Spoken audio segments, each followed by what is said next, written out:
लीजिए सुनिए मुंशी प्रेमचंद की लिखी बाल कहानी दक्षिण अफ्रीका में शेर का शिकार। मेरी यानी समीर गोस्वामी की आवाज में। एक मशहूर शिकारी ने एक शेर के शिकार का हाल लिखा है। आज हम उसकी कथा उसी की जबान से सुनाते हैं। कई साल हुए, एक दिन मैं नैरोबी की एक चौड़ी गली से जा रहा था कि एक शेरनी पर नजर पड़ी जो अपने 2 बच्चों समेत झाड़ियों की तरफ चली जा रही थी।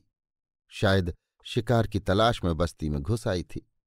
उसे देखते ही मैं लपक कर अपने घर आया और राइफल लेकर फिर उसी तरफ चला। संयोग से चांदनी रात थी।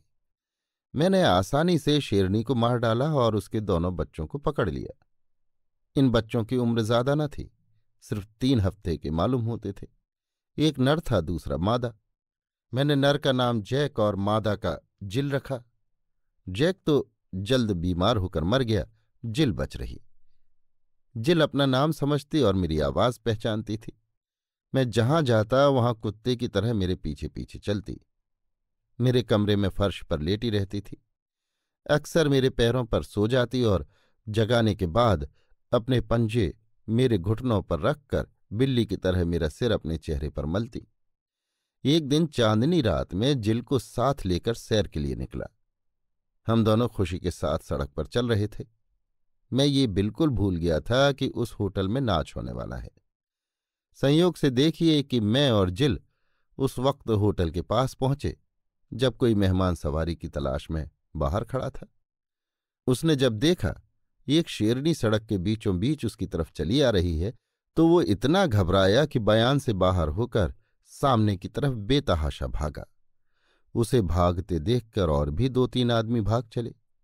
जिल ने समझा ये भी कोई खेल है, वो भी उनके पीछे पीछे दौड़ी। हंसते हंसते मेरे पेट में बल पड़ गए। आखिर मैं भी जिल के पीछे दौड़ा और बड़ी मुश्किल से जिल को पकड़ पाया। यद्यपि उसने किसी को घायल नहीं किया, मगर आनंद की जिंदगी बिताने वालों की बहादुरी की कलई खुल गई। फिर मैं जिल को लेकर चांदनी रात में कभी बाहर न निकला। एक दिन मैं एक जगह दावत खाने गया। वहां से अपने बंगले की तरफ चला तो आधी रात हो गई थी। आधा रास्ता तय कर चुका था कि एकाएक बंदूक के चलने की आवाज सुनाई दी। ऐसा मालूम हुआ कि कोई आदमी घबराहट में शूशू कर रहा है। जरा और आगे बढ़ा तो देखा कि एक सिख संतरी लालटेन के खंभे पर चढ़ा बदहवासी की हालत में शूशू कर रहा है। मुझे देखते ही उसने कहा, साहब जरा बचे रहिएगा, एक शेर बिल्कुल पास खड़ा है और घोड़े को खा रहा है। मैंने इधर उधर निगाह दौड़ाई तो 50 कदम के फासले पर एक शेर दिखाई दिया। वो सचमुच एक घोड़े को चटकर रहा था। संतरी के शोरगुल की उसे बिल्कुल परवाह न थी। मैंने सिख संतरी को आवाज दी कि वो जहां है वहीं ठहरा रहे और मैं अकेले एक दोस्त के पास बंदूक लेने गया।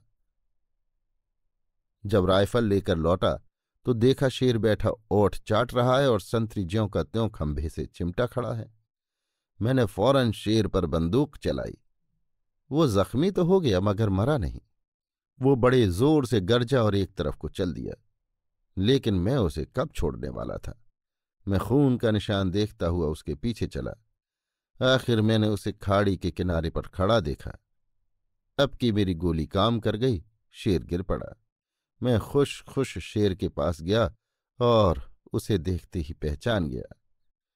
वो मेरी शेरनी जिल थी। अभी आप सुन रहे थे मुंशी प्रेमचंद की लिखी बाल कहानी दक्षिण अफ्रीका में शेर का शिकार। मेरी यानी समीर गोस्वामी की आवाज में।